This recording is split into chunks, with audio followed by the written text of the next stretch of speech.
Santos foi fundado no dia 14 de abril de 1912, em Santos, numa época em que o futebol da cidade de Santos estava em baixa. E no começo ele fez só campeonatos municipais, né? Ganhou sempre de goleada e tal, logo ele ficou sendo o melhor time da cidade, né? Desde 35 que o Santos não era campeão, e foi em 55, 20 anos depois, 20 anos na fila, e coincidentemente eu tive o prazer de marcar o gol do título, né, em Santos contra o Taubaté.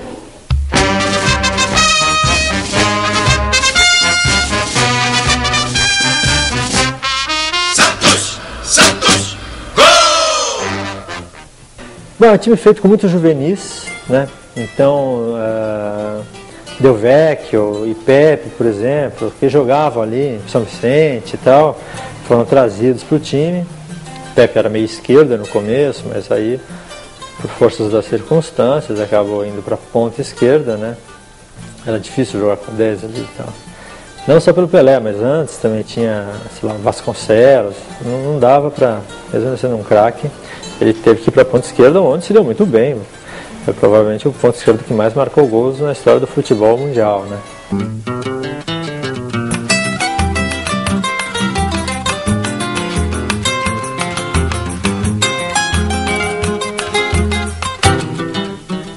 Eu tinha 16 anos, jogava em São Vicente, no São Vicente Atlético Clube, no Juvenil, e o goleiro Cobrinha, que era o goleiro do São Vicente, já jogava no infantil do Santos também, e ele me levou.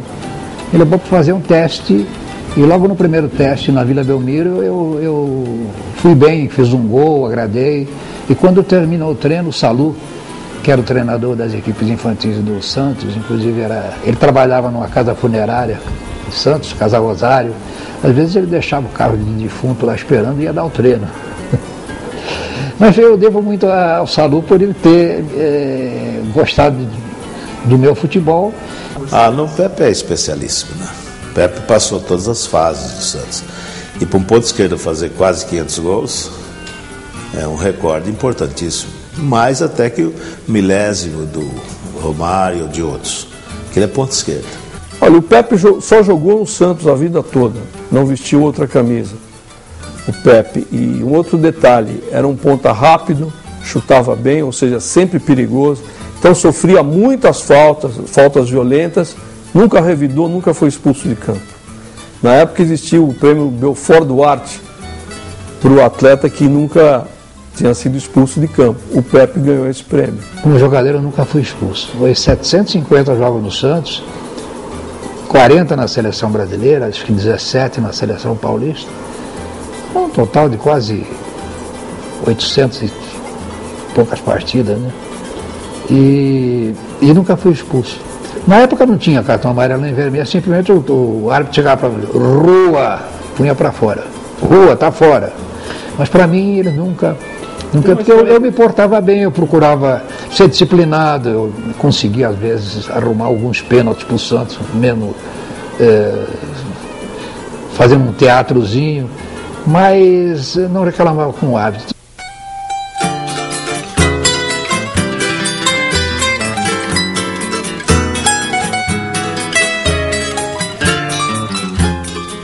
Mas é evidente, isso é inegável, que quando você acha uma joia rara como o Pelé, que se agrupa a um time que tinha outras joias, é mais fácil.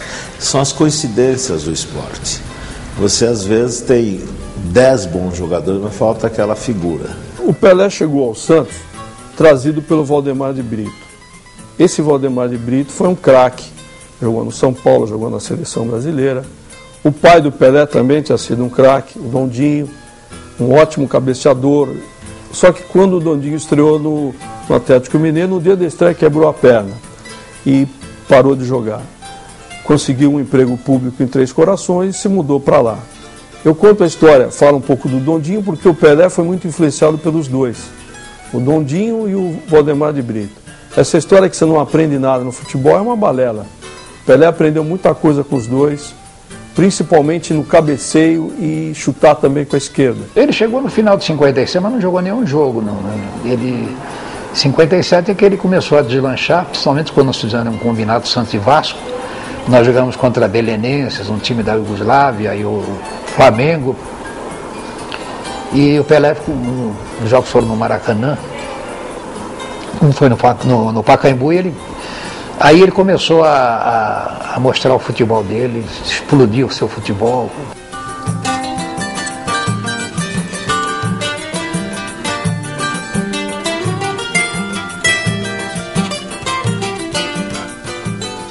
Mas ele chegou timidamente na vila, modestamente. Eu me lembro quando ele chegou, a memória é boa, né?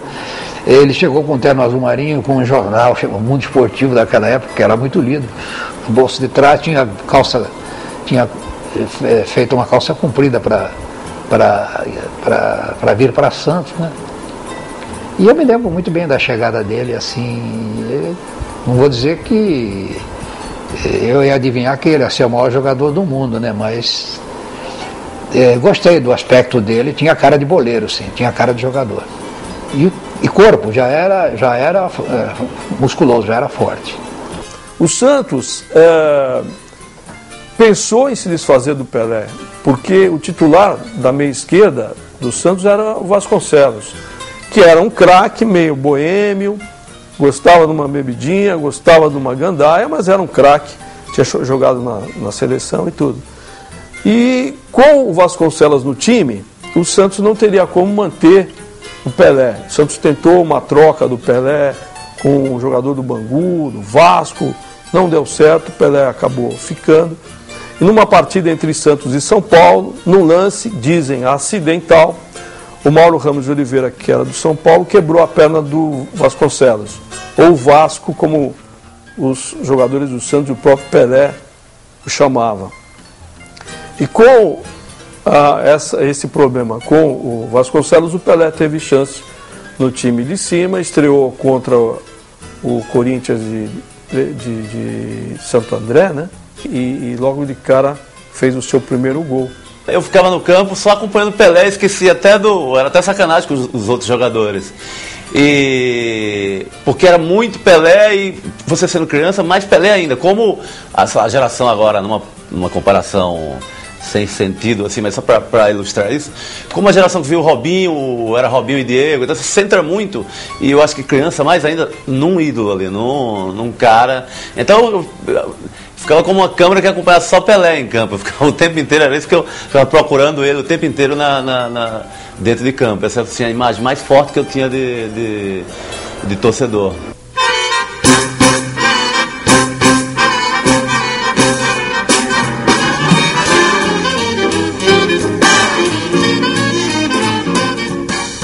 O Pelé fez gols maravilhosos, o gol da Rua Javari que ninguém viu e que consta do filme com a minha voz, o gol contra o Benfica em Portugal, gols contra o Corinthians, Deus do céu, o Pelé fez gols que nunca mais quem viu pode esquecer, que vale a pena recordá-los porque esse é um capítulo de ouro da própria história.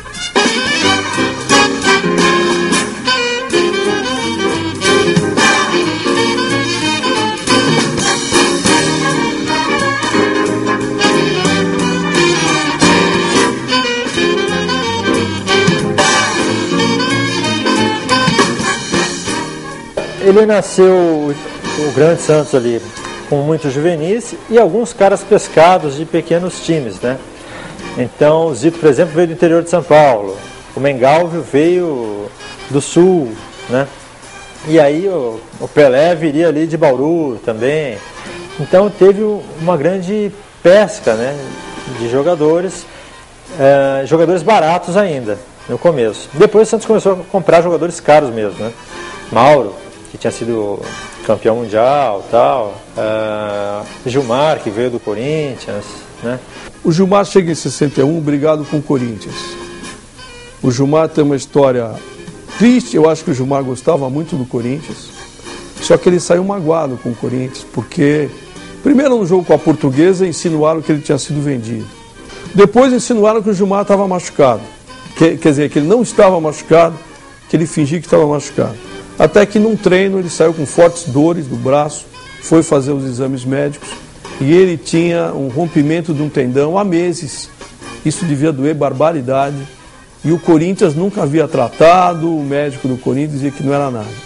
Então o Gilmar resolveu se tratar e se operar por conta própria, seu plano de assistência médica, mas ele ficou tão magoado com o Corinthians que resolveu sair do Corinthians. Surgiram duas propostas para contratá-lo, uma do Peñarol e uma do Santos. O dinheiro do Peñarol era maior.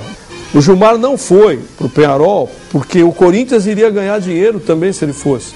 Ele estava com tanta bronca do Corinthians que ele resolveu ir para o Santos, porque ele indo para o Santos, ele não ganhou nada a mais e o Corinthians também não. Era um goleiro que transmitia muita tranquilidade, um goleiro de larga experiência e que na Copa de 58, na Copa de 62, ele foi super importante. Ele, em 58, contra a Inglaterra, no 0-0, ele pegou tudo, né? E em 62 também, jogou muito bem. O Gilmar era uma garantia. O Santos jogava com 2 pontas abertos, o Santos tinha como centroavante o Pagão, que era um craque, e não era fominha. O Pelé mesmo disse, eu tive muita sorte de começar no Santos, porque eu tinha, além de Durval pela direita, que era rápido, ia à linha de fundo cruzava, tinha o Pepe, tinha do meu lado, tinha o Jair da Rosa Pinto, veterano, mas que lançava a bola como se fosse com a mão, jogava a bola, um passe de 40 metros nos pés do Pelé. Tinha do lado o Pagão, que jogava sem bola, que abria espaços para o Pelé e que não fazia questão de fazer gol. Então estava sempre passando para o Pelé.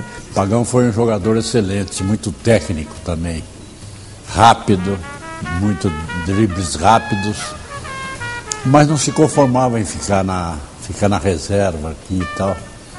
E ele nem merecia ficar, né? Mas é que não podia jogar todo mundo.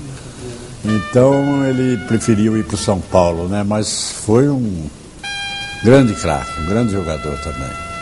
Dorval complementou a linha do Santos com muito destaque. Ele chegava toda hora na linha de fundo, fazia gols também. Fez parte dos 2 maiores ataques da história do Santos. Dorval, Jair, Pagão, Pelé e Pepe, e Dorval, Mengalvo, Coutinho, Pelé e Pepe. O ambiente era admirável. O Dorval chegou do Rio Grande do Sul, fez tete, agradou, está aí uma das vantagens do Lula. O Lula tinha um bom olho clínico, assim como ele viu o Dorval, como ele viu antes o Pelé também, acho que era fácil de ver. O Mengalvo, para quem não viu bem, ele era um Ademir da Guia. Aquelas passadas largas, só que com uma função também de marcador. Ele jogava com o calção caindo muito, o calção dele vinha pela canela, ele praticamente rasgava 2 calções por jogo. Na época tinha um cômico italiano, mexicano chamado Cantinflas, que andava sempre com as calças caídas, e o Mengalvo também jogava com o calção lá embaixo. Então a primeira bola que ele levantava a perna, rasgava o calção dele e ele tinha que trocar de calção no intervalo. O time já era um centroavante diferente dos outros, né, mais técnicos. Não chutava forte, só colocava as bolas, né, fazia gols colocados, bem colocados. Grande jogador também. Mas o Coutinho talvez fosse o segundo melhor, né, do mundo na época, sabe? Ele era um Romário ali na pequena área e fazia lances lindos e tal. Tanto que ele usava às vezes uma fitinha para saber quem era ele e quem era o Pelé. De tão igual. Mas imagina o azar seu de você ser assim, o segundo melhor jogador do mundo e estar no time do primeiro. É horrível. Agora quem dá bola